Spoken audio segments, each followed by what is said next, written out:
تاجدار ختم نبوت سرور کونین حضرت محمد مصطفیٰ صلی اللہ علیہ وسلم کے رفیق سفر و حضر، یار غار و مزار، خلیفہ اول سیدنا حضرت ابوبکر صدیق رضی اللہ عنہ کی پیاری بیٹی سیدہ عائشہ صدیقہ رضی اللہ عنہا، حضور اکرم صلی اللہ علیہ وسلم کی زوجہ محترمہ اور امہات المومنین میں بلند مقام کی حامل ہے۔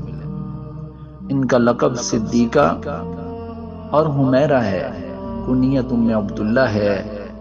یہ کنیت خود حضور اکرم صلی اللہ علیہ وسلم کی تجویز فرمائی تھی۔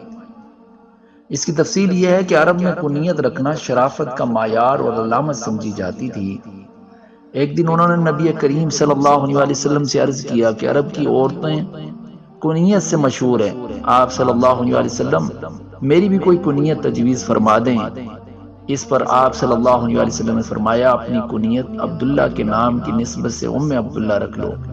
واضح رہے کہ حضرت عبداللہ سیدہ عائشہ رضی اللہ عنہ کے بھانجے تھے۔ سیدہ عائشہ صدیقہ رضی اللہ عنہا نبی کریم صلی اللہ علیہ وسلم کے اعلان نبوت کے 4 سال بعد پیدا ہوئیں۔ اس طرح انہیں یہ بھی احساس حاصل ہے کہ یہ پیدائشی مسلمان تھی۔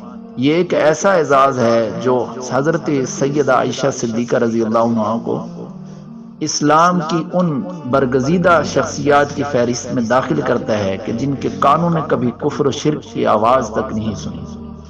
سیدہ عائشہ رضی اللہ عنہ انتہائی ذہین تھی اور انہیں یہ بھی اعزاز حاصل ہے کہ علمی طور پر صحابیات میں سب سے بڑی فقیہہ تھی۔ نبی کریم صلی اللہ علیہ وسلم نے نکاح سے پہلے انہیں 2 مرتبہ خواب میں دیکھا کہ وہ ریشمی کپڑے ملبوس ہیں۔ کوئی شخص آپ صلی اللہ علیہ وسلم سے کہتا ہے کہ یہ آپ کی زوجہ محترمہ ہے۔ آپ دوران خواب ہی فرماتے ہیں کہ اگر یہ اللہ تعالیٰ کی طرف سے ہے تو ایسا ہو جائے۔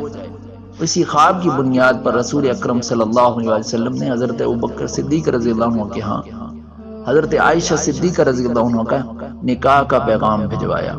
اتنا سننا تھا، رضی اللہ عنہ کی خوشی سے پھولے نہ سمائے تھے کہ ان کی صاحبزادی تاجدار مدینہ حضرت محمد صلی اللہ علیہ وسلم کے نکاح میں آئیں۔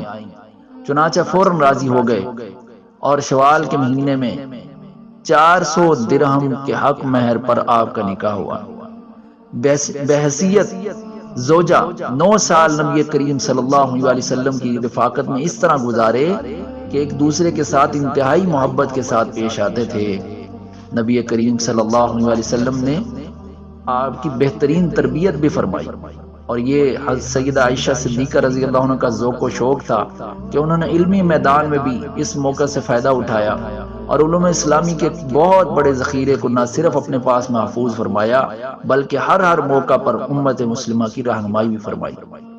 علامہ سید سلمان ندوی اپنی ایک کتاب میں لکھتے ہیں کہ عموماً ہر زمانے کے بچوں کا وہی حال ہوتا ہے جو آج کل کے بچوں کا ہے کہ کم عمری میں انہیں کسی بات کا ہوش نہیں ہوتا اور نہ ہی وہ کسی بات کی تہ تک پہنچتے ہیں، لیکن سیدہ عائشہ صدیقہ رضی اللہ عنہ لڑکپن کی ایک بات یاد رکھتی تھیں، ان کی روایت کرتی تھیں، ان سے احکام مستنبط کرتی تھیں۔ لڑکپن کے کھیل کود میں کوئی آیت کانوں میں پڑ جاتی تو اسے بھی یاد کر رکھتی تھی۔ کم سنی اور کم عمری میں ہوش مندی اور قوت حافظہ کا یہ حال تھا کہ ہجرت نبی صلی اللہ علیہ وسلم کے تمام واقعات بلکہ جزوی باتیں تک انہیں یاد تھی۔ ان سے بڑھ کر کسی صحابی نے ہجرت کے واقعات کو ایسی تفصیل کے ساتھ نقل نہیں کیا۔ حضرت عائشہ صدیقہ رضی اللہ عنہ کو مندرجہ ذیل ایسی خصوصیات حاصل تھیں جن میں امت کا کوئی فرد شریک نہیں۔ چنانچہ وہ فرماتی ہیں کہ فرشتہ آن حضرت صلی اللہ علیہ وسلم کی خدمت میں ان کی تصویر لے کر حاضر ہوا۔ وہ آپ صلی اللہ علیہ وسلم کو ازواج مطہرات میں سب سے زیادہ محبوب